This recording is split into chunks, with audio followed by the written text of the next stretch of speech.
Today we are going to talk about cleaning closets, and we say this over and over and over again, but your cleaning closet truly reflects you, your personality, and how well you do your job, and how well you like your job, and how much we can rely on you.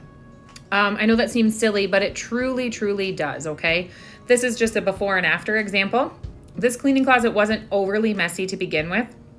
The bottles were clean, but there was just disorganization. So I made the cleaning closet at the office look like cleaning closets I've seen. When we do inspections, this is what we see. So if we look at our cup, it's not rinsed out. There's residual chemical in the bottom of it. We have chemicals on all the shelves. They're kind of spread out. Nothing is folded. There's extra gloves laying around. Our brushes are kind of all over the place.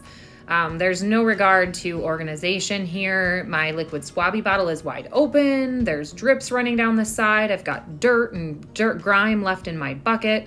I've got drips running down the side of my Rejuvenol bottle. I've got extra rags sitting there not folded. I know this seems like an exaggeration, but this is actually what some cleaning closets look like.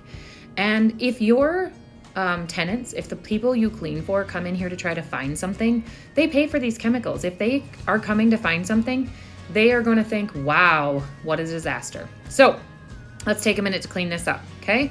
We're going to keep our mops and our handles nice and neat, straight, easy to access. We're going to wipe them down, okay? I'm taking a rag that's off the shelf and I'm going to use it just specifically to clean up my mess, okay? Fold everything. Let's fold our mop head. Let's keep it laid nice and neat. If you want to lay it on your SDS binder, that's fine for right now. But we want to keep a rag handy to clean with. Go ahead and rinse your stuff out. Those cups should always be clean. If you leave residual chemical in and then you use it for another chemical, you have something called cross-contamination, or you run the risk of chemicals affecting each other and causing adverse reactions, okay? Some of our chemicals are not meant to be mixed together, and if you pour them in the same cup without rinsing, you could cause bigger problems. Also, when you don't rinse them out, it's gonna leave chemical that ran down the side of the cup. It's gonna leave it on your shelves, okay? Fold all of your rags nice and neat. I love it when our rags are folded and then laid in the same direction, okay?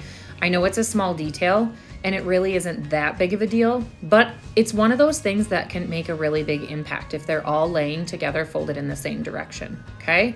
Go ahead and fold all of your mop heads, lay them together, put them in all separate piles if you have enough space for them.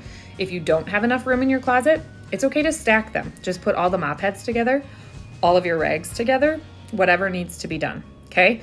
If you brought in clean rags to use tonight, and you know they're going to get dirty and they're going to go right back in your dirty rag bag, that's fine. Fold them up, lay them out, have them ready for what you need.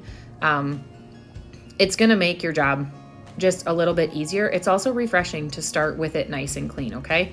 Keep all of your gloves inside of the box. I'm going to keep them nice and straight. I'm going to put them straight on the shelf.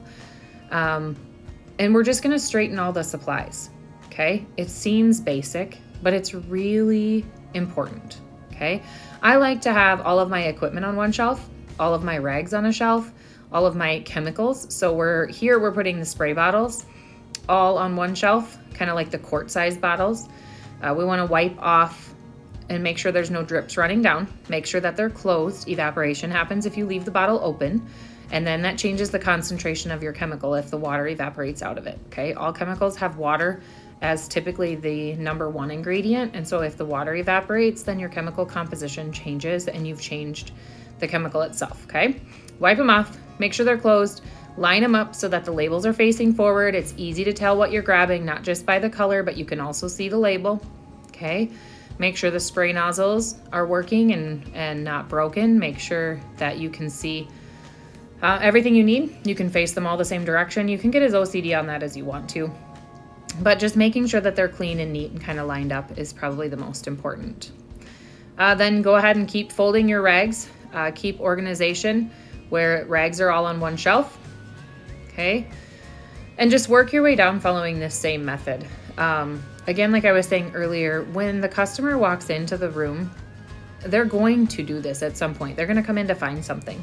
They're not checking up on you, but they're going to come looking for something because somebody spilled or there was kind of a mess on the floor or for lots of different reasons. And they just want to quick use something. If they can't find it or if it's really dirty, they are definitely going to wonder, like how clean is everything else in the building getting if this is that dirty or this is super disorganized, okay? I guarantee you they are going to wonder some of those things. Go ahead and wipe off the rest of the gallon-sized bottles, making sure that the lids are secured tightly, making sure that there are no drips running down the side. Again, you don't want the chemicals to counteract with each other, and you don't want them to be leaving messes on the shelving, and it just looks neater. So go ahead and finish that process until you get all the way through your shelves and they look nice and neat. So I didn't have a yellow rolling mop bucket, but I do have the green pre-soak bucket in this location, and I can see that I didn't rinse it out before I finished my shift the last time. So there was dirt and sand and rocks and junk left in there from my last cleaning session. So take the time to clean that out while it's still wet. After you dump the water, rinse it really good and then wipe it out with a rag. Extra rags are never a problem. Take as many as you need, okay? Always plan to have extra to clean up your closet and clean up your equipment at the end of your shift and just figure them in. That's never a problem. Same thing with the rolling yellow mop bucket. If you have one of those, rinse it out really good at the end of each shift. Make sure there's not sand. Wipe it dry. The same goes for your sinks. Wipe your sinks out. If you have a utility sink or these mop sinks, wipe them out each time. They will stay cleaner and they'll be better for you in the end. Here's what it looks like, all straightened up. Hopefully this helps you understand the importance of keeping your cleaning closet neat and tidy.